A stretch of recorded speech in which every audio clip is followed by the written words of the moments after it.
An opinion contributor over at HuffPost put out a piece not only comparing rapper Killer Mike to Kanye West after Kanye West made all of the unhinged anti-Semitic comments, but he actually wants to argue that Killer Mike is more dangerous than Kanye West. Fascinating. The title of the piece is, "This rapper is more politically dangerous than Kanye West." Interesting, it's written by Stephen Crockett Jr. And his argument is insane. I disagree with it, clearly, but I guess I'll let you decide whether or not it's insane. Now remember, Kanye West has been going on an anti-Semitic spree as of late, going on multiple shows, going on social media and saying some of the most horrendous, grotesque things about Jewish people. Now, it was written again by Stephen Crockett, and his main argument is that Killer Mike's attempt to work with some Republicans means that he is betraying his own people and undermining their political progress. And that summary is being generous. So let me give you some excerpts and you can decide for yourselves. He opens it by noting Kanye's anti-Semitism and misogyny. So it's not like he's in the dark about that. And the fact that Kanye believes he's a prophet. Okay, perfectly fine start, great. From his easily dismissible, insidious claims to the antagonizing, hurtful comments about slavery and the Holocaust, the famed music producer has turned into an outlier, yelling from the balcony to resuscitate his relevance and career. But for everything the self-proclaimed non-reading Ye lacks, he's just as easily ignorable for the same reasons. He's not informed, and despite being passionate, he doesn't know what the hell he's talking about. Yeah, I know, neither did Trump, but it has an impact on the national discourse. Because once you have Kanye West, with or without mental health issues, going out there saying insanely grotesque anti-Semitic things, that gives others, it opens the floodgates. It gives them, in their minds, a pass to also state their disgusting anti-Semitic thoughts. And in a climate where political violence has become almost a mainstay, and when synagogues are being shot up and anti-Jewish hate crimes are spiking in the United States, having a massive public figure like Kanye West saying these things is incredibly damaging, to say the least, and dangerous. And dangerous. Go ahead. Yeah, so both parts of his argument are massively wrong. The part that minimizes Kanye West and the part that is just the worst arguments I've ever seen against Killer Mike. We'll get to that in a second. And I'll prove to you that I read it with an open mind, even though I know Killer Mike and generally like him. And in fact, I'll ask Crockett to come on the conversation. I'd love to interview him about this just to see what the hell he's talking about and be fair to him and get his side of the point here. But he wrote his side in an opinion piece. Yes. And it makes no sense at all. Guys, what Kanye is doing is super dangerous. He called it boring. Oh, everybody's boring. No, it's not boring. It's not. This is exactly what you guys did to dismiss Trump, and he won. When are you guys ever going to get it? And the minute that Kanye West said it, then all of a sudden another right-wing African-American commentator, Jason Whitlock, said it. He said even worse, okay? Then Trump did new anti-Semitic comments. QAnon is based on anti-Semitism. It's based on blood libel and how the elites drink the blood of children, okay? And so this is a massive, massive movement that is very, very dangerous. And fascism is coming, and this guy's like, oh, that part's boring. Kanye's no big deal, no big deal. Let's talk about the real problem, the progressive. Okay, so let's get to what he has to say about Killer Mike, okay? His argument here. So he says, and then there is Michael Santiago Rendor, also known as Killer Mike, one half of the political rap group Run the Jewels. He's complicated, enigmatic, and calculated. And he is vastly more dangerous than Ye. Already, that's total lunatic talk, okay? I mean, so look guys, here's why I'm unbiased about it. Because we've lost so many good progressives to cuckoo land, right? Yep. That I keep an open mind. I'm like, oh no, what did Killer Mike do, right? And like, I'm like, no, don't go in Tulsi's direction, please. So I read it with a real open mind, super nervous about it. As you're about to see, his case is miserable. And he's saying he's more dangerous than the wildly, awfully anti-Semitic Kanye West, let alone the fact that Kanye is a lunatic overall. More dangerous than him, and why? Because Killer Mike is calculated. You know what that means? He's smart, and I don't like his positions.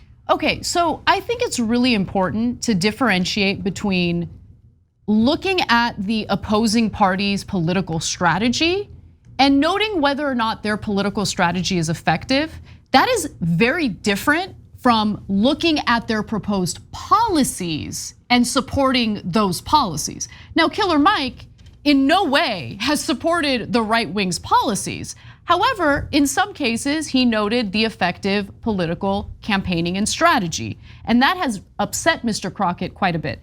During a recent appearance on Comedy Central's Hell of a Week with Charlemagne the God, Killer Mike praised Georgia Governor Brian Kemp for running an effective campaign. He added Kemp went to an all-black boys' school that's run by a conservative black man down in Albany, Georgia. He couldn't have been more proud of Kemp's work reaching out to the black community despite having effectively and consistently tried to prevent them from voting. Okay, but notice that he's not opining on Brian Kemp's policies. He is specifically talking about the importance of reaching out to communities that you're trying to earn votes from. And that is an effective policy, or strategy, I should say. In fact, maybe we should have a conversation about Hillary Clinton and her unwillingness to, do some campaigning in incredibly important battleground states. That did her in, big time, along with other factors, but that was a huge mistake on her campaign's part. Yeah, no, the minute I read this, I was like, uh-oh, he's going in the wrong direction. Can you believe he said Kemp ran an effective campaign? Yeah, of course I can believe that. A lot of Republicans run effective campaigns. A lot of Democrats run miserable campaigns. Yep. That doesn't mean I want the Republican. In 2016, unfortunately, Trump ran an effective campaign. He won a long shot candidacy, and the number one thing he did to run it effectively was drain the swamp. And so I know Trump's a fraud. There's probably nobody in the country who despises Trump more than I do, but I'm a political analyst and my job is to be honest with you guys. He ran a better campaign than Hillary. So does that mean I like Trump under this guy's logic? That makes no sense at all.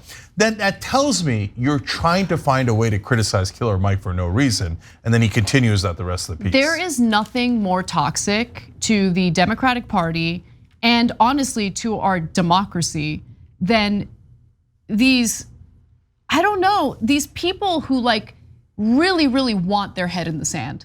They just they refuse to take note of what works in campaigning and what does not. So the lack of nuance is mind-blowing. He's writing an op-ed in HuffPost. I can't believe HuffPost is like, oh no, nailed it, we're gonna publish this. I totally believe it. I know, I guess you're right. But come on, you have to see what is working and what is not working. And just saying Republican bad, so therefore, even when they're running effective campaign strategies, we should just immediately ignore it and write it off as lunacy because we don't like Republicans. That's insane. They clearly have better strategies in some cases, and that is what Killer Mike was trying to make a point about. Not about agreeing with with Kemp's actual policies or political positions. Now, Killer Mike implied that Kemp's opponent, Stacey Abrams, needs to go everywhere Mr. Kemp just went, as if she's not leading in every statistical category among black voters.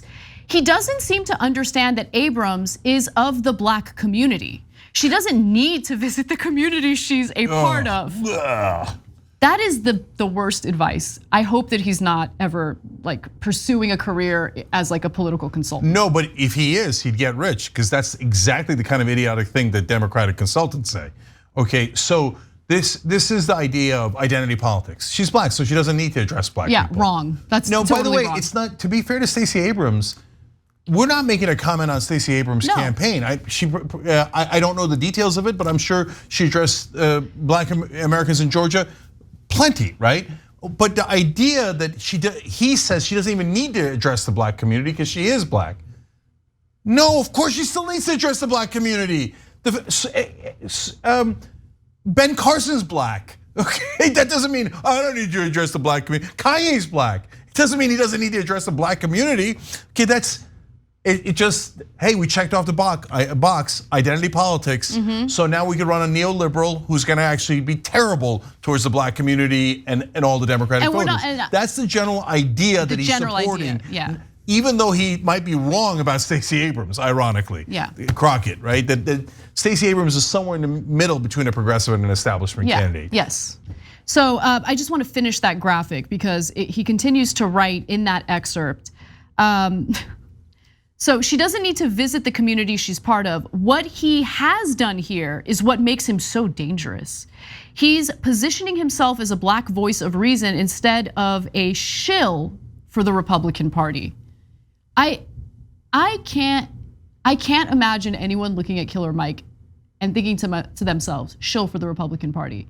That's absurd. He literally ends one of his songs by saying, "I'm glad Reagan's dead." Okay, guys, so why are they going after Killer Mike? Because he's a progressive. So the establishment in Washington thinks the only thing more dangerous than a runaway lunatic right-winger like Kanye is a progressive who would actually challenge the powerful and the elites. We already checked off the box, Killer Mike.